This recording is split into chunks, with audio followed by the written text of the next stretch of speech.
കുട്ടികൾ മരിക്കുമ്പോൾ, ഉമ്മ മരിക്കുമ്പോൾ, വാപ്പ മരിക്കുമ്പോൾ, ഭാര്യ മരിക്കുമ്പോൾ, ഭർത്താവ് മരിക്കുമ്പോൾ അൽഹംദുലില്ലാ എന്ന് പറഞ്ഞിട്ട് പിന്നെയാണ് തിന്നാനില്ല എന്ന് പറയുന്നവരെ കുറിച്ച് ഹദീസിൽ നാം ഇവിടെ വിശദീകരിച്ചിരുന്നു.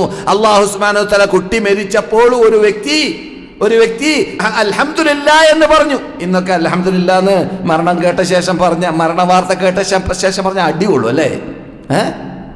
മരിച്ച വാർത്ത കേൾക്കുമ്പോൾ അൽഹംദുലില്ലാ പറയാം. അൽഹംദുലില്ലാ പറഞ്ഞിട്ട് തിന്നാനില്ല. അൽഹംദുലില്ലാ എന്തേ?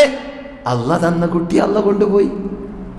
നാം ഉണ്ടാക്കിയതല്ലല്ലോ കുട്ടിയെ, നാം ഉണ്ടാക്കിയതല്ല, നാം ഉദ്ദേശിച്ച സമയത്തല്ല വന്നത്, നാം ഉദ്ദേശിച്ച രൂപത്തിലല്ല വന്നത്, നാം പെണ്ണിനെ ഉദ്ദേശിച്ചത് ആണാ വന്നത് ഉദാഹരണത്തിന്.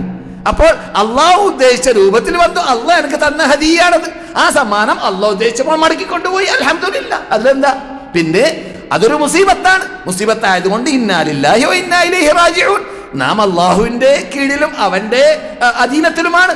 അവൻ ഉദ്ദേശിക്കുമ്പോൾ നമുക്ക് പോണ്ടി വരും. ഈ കുട്ടി പോയതുപോലെ. ഇങ്ങനെ പറഞ്ഞ ഒരു സഹാബിയെ, ഒരു വ്യക്തിയെ കുറിച്ച് റസൂലുള്ളാഹി പറയുന്നു, അള്ളാഹു ഒരു മലക്കിനോട് പറയുന്നു, മലക്കേ, അദ്ദേഹത്തിന് ഒരു വീട് തയ്യാർ ചെയ്യുക, ആ വീടിന് പേര് വെക്കുക. എന്താണ് പേര്?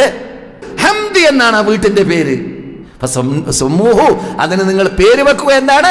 വീട് ഹംദിന്റെ വീട് എന്ന് പേര് വെക്കുക. അല്ലാഹു സ്തുതിയർഹനാണ് എന്ന് അദ്ദേഹത്തിന്റെ പ്രവർത്തനത്തോടെ സ്ഥാപിച്ചു. ആ അപകടം പിടിച്ച മേഖലയിൽ വരെ സ്ഥാപിച്ചു. അതാണ് അദ്ദേഹത്തിന്റെ പ്രത്യേകത. സുബ്ഹാനല്ലാഹ്.